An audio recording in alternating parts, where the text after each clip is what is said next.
देखिए, कोई किसी का किला नहीं था, ये जनता जनार्दन है।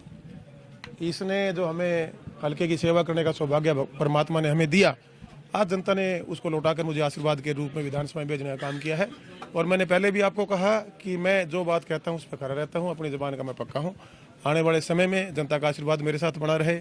और जो एक सोच जो देवेंद्र सिंह बबली की थी, आज पूरे टोहाना हल्के की है। ये इस मतदान के माध्यम से लोगों ने दिखाया भी है। 1 लाख से ऊपर वोट देके मुझे टोहाना हल्का वासियों ने अपने आशीर्वाद के रूप में विधानसभा में भेजने का काम किया है। और किले विले किसी के नहीं होते, ये तो जनता के दिलों में जगह बनानी पड़ती है। वो हमने बनाई अपनी सेवा के माध्यम से, उनको रिकॉर्ड देकर, उनको आशीर्वाद लेकर, और हमने जो वादे किए थे उन पर खड़े रहेंगे। चुनाव के चुनावी जुमले की बात होती है तो वो सबका हक है, वो उन्होंने बोला, मीडिया ने दिखाया, लेकिन मैंडेट तो जनता ने देना था हरियाणा प्रदेश की।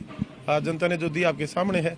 अब जो स्थिति मुझे तो पता नहीं, अभी मैं तो अंदर से बाहर आया हूँ कि कितनी सीटें कौन लेके गया। मेरे हिसाब से तो अभी कुछ ऐसा है नहीं कि 75 पार वाला नारा पार हुआ हो। अभी शाम को पता लगेगा कितनी सीटें किसके पास आई। सबसे बड़ा मार्जिन बताया जा रहा है आपकी जीत का, तो क्या मानते हैं जनता ने किस लिए वोट किया है, किस चीज को देखकर वोट किया, सबसे बड़ा मार्जिन आपका बता रहे हैं? देखिए, ये जनता का प्यार और आशीर्वाद जो मुझे मिला, मैं ये मानता हूँ कि ये मेरा विश्वास था। और जो ये एक अन्याय के प्रति न्याय की लड़ाई थी, ये झूठ के प्रति एक सच की लड़ाई थी, गुंडागर्दी के प्रति एक अमन चैन की लड़ाई थी। और वो ये शहर चाहता था, मेरा टोहाना शहर भी चाहता था, मेरे व्यापारी भाई चाहते थे, मेरे किसान भाई चाहते थे, मेरे मजदूर भाई चाहते थे, कर्मचारी भाई चाहते थे कि हरियाणा में अमन चैन की राजनीति और टोहाना में भी हो। और इसका जो पिछले दिनों ये 5 साल की जो सरकार रही, उसमें मैं सरकार को, मैं तो यहाँ मुख्य तौर से यहाँ से जो विधायक रहे, कहीं न कहीं वो लोगों को नहीं उस तरह से, जिस तरह से उनको हैंडल करना नहीं कर पाई, उसका खामियाजा भी भुगतना पड़ा। दूसरी तरफ हमारी सेवा थी, लोगों का हमारे ऊपर विश्वास था। बैठकें तो अब दौर शुरू होगा, शाम को बैठेंगे जाके। दुष्यंत चौटाला की तरफ से कोई आपके पास आया? दुष्यंत चौटाला जी जेजेपी से लड़े, दुष्यंत चौटाला जी तो पार्टी में है, तो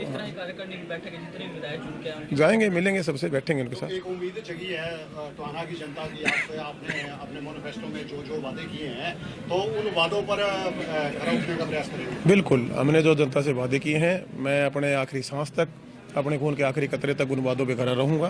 मैंने पहले भी जनता से वादा किया था, मैं सेवक बन कर आया हूँ, आपका सेवक बन के रहना चाहता हूँ। नेता तो आप लोग मुझे मानते हैं, लेकिन नेता के रूप में आपका बेटा भाई हूँ, आपका सेवक हूँ, उसी तरह से सेवा भी करूँगा। और हल्के की जो मूलभूत सुविधाएं हैं, उनकी लड़ाई लड़ने के लिए मैं मजबूती से लड़ूंगा। देखिए, वो उनके पास एक पद था, वो भी विधायक थे यहाँ से, ठीक है, ये हार जीत चुनाव में हो जाती है, लेकिन जनता का विश्वास जो उन्होंने खोया है, वो आप सब समझ सकते हैं। और हम जो लोगों के बीच में एक विश्वास हमने जो बनाया, और लोगों को से हमने जो बातें की, जो वादे किए, जितने एक सोशल वर्किंग के तहत हम जा सकते थे, हमने सेवा करने का काम किया, आगे भी करेंगे। और जो हार जीत है, ये एक मार्जिन के साथ हुई है, इससे पता चलना चाहिए उनको कि आपने क्या कमियां की थी, और रिजल्ट आज सामने आया है। गूंज उठा टोहाना, आपने नारा दिया था, आप 1 लाख वोटों से आप जीत कर आए हैं, आपको मत मिले हैं, क्या उसी तरह विकास भी गूंजेगा टोहाना में? बिल्कुल गूंजेगा, जरूर गूंजेगा।